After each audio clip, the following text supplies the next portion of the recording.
జయ గురుదత్త.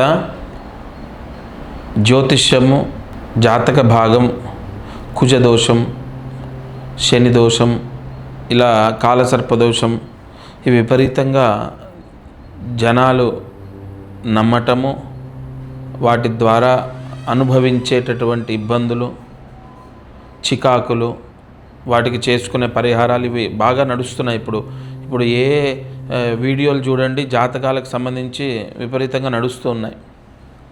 ఒకటండి, మనము జాతకం అంటే ఒక జన్మకుండలి ఒక్కటే కాదు. ఇప్పుడు పలానా మేషరాశి వారికి ఏలినాటి శని ఉంది, అయిపోయింది పో, నీకు అన్ని ఇబ్బందులు వస్తాయి, అది ఒక్కటే కాదు. లేదా జన్మ లగ్నము కర్కాటక లగ్నము, ఈ లగ్నానికి గురువు సప్తమంలో నీచలో ఉన్నాడు, అసలు నీకు పెళ్ళే కాదు. ఇది ఒక్క కుండలియే కాదు. ఇప్పుడు పూర్వీకుల నుంచి కొన్ని దోషాలు వస్తాయి. ప్రశ్నారూఢాన్ని బట్టి, మంత్రశాస్త్రాన్ని బట్టి అవి మనకు తెలుస్తాయి. వాటిని ఎలా అధిగమించాలనే పరిహారాలు ఉంటాయి. అంతెందుకండి, జాతకం చూసి మనం జపాలు చేస్తున్నాం, హోమాలు చేస్తున్నాం, అనేక పూజలు చేస్తున్నాం, అయినా ఎందుకు మన కష్టాలు మనల్ని విడిచిపెట్టట్లేదు? ఇప్పుడు పెద్దల నుంచి, పూర్వీకుల నుంచి ఆస్తి మనం పంచుకోవడమే కాదు, వాళ్ళ పుణ్యపాపాలని కూడా మనం క్యారీ చేస్తాం. వాళ్ళు ఇచ్చిన ఆస్తి లేదా వాళ్ళు ఇచ్చిన జన్మ ఆస్తి కాదు. కొంతమంది అసలు మాకేమి ఇవ్వలేదండి అంటారు కాబట్టి చెప్తున్నా. వాళ్ళు నీకు జన్మనిచ్చారు కదా, మీ నాన్నకు వాళ్ళ నాన్నకు వాళ్ళు జన్మ ఇస్తేనే కదా నువ్వు ఇవాళ ఇక్కడ నిలబడ్డావు. ఇక్కడ పుణ్యపాపాలని కూడా మనం ఖచ్చితంగా లెక్క వేసుకోవాలి. ఆ పూర్వీకుల నుంచి వచ్చిన దోషాలు ఉంటాయి. మీరు ఇదంతా వద్దండి, ఒక్క క్వశ్చన్ మీ మనసుకు మీరు వేసుకోండి. మీరు ఎన్నో పూజలు చేస్తున్నారు, ఎన్నో దేవాలయాలకు వెళ్ళారు, అంటే దేవుడు లేడా? మీరెందుకు కాపాడబడట్లేదు?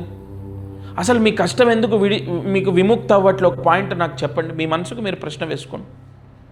ఫస్ట్ అసలు మన రోగం ఏంటో మనకు తెలిస్తే దానికి తగిన మాత్ర వాడితే అప్పుడు ఆ రోగం తగ్గుతుంది.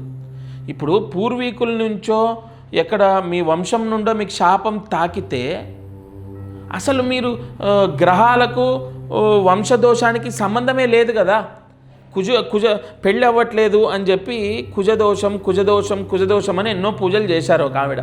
అసలు ఆవిడ నా దగ్గరికి వస్తే తెలిసింది, వాళ్ళ భర్తకు, వాళ్ళు ముగ్గురండి వాళ్ళ భర్త వాళ్ళు, కానీ వాళ్ళ భర్తకే ఆ వంశశాపం తాకింది. పుష్యమి నక్షత్రంలో పుట్టాడు ఆయన. ఆ వంశశాపం తాకడం వల్ల వాళ్ళ పిల్లలకు పెళ్ళిళ్ళు అవ్వట్లేదు. అది ఆవిడ నా దగ్గరకు వచ్చింది కాబట్టి నేను ఆవిడ జాతకం, వాళ్ళ భర్త జాతకం చూశాను కాబట్టి అక్కడ తెలిసింది. అప్పుడు ఆ వంశశాపం పోవడానికి పరిహారం చెప్పాను, పలానా ఈ పరిహారం చేయండి, నదీ స్నానం చేసి. వెంటనే వాళ్ళ అబ్బాయికి ఫస్ట్ పెళ్లి కుదిరింది, ఇప్పుడు అమ్మాయికి పెళ్లి సంబంధాలు చూస్తున్నారు. కాబట్టి కన్ఫామ్గా మీరు ఒకటి గుర్తుపెట్టుకోండి, జాతకము అంటే ఎన్నో లింక్ ఉంటాయి. పుట్టుక, నక్షత్రం, అలాగే రాశి, అలాగే జన్మకుండలి, అలాగే మీ వంశము, మీ పూర్వీకులు, మీ పితృదోషాలు, మీ వంశము, ఇవి కూడా కన్ఫామ్ లింక్ ఉంటాయి.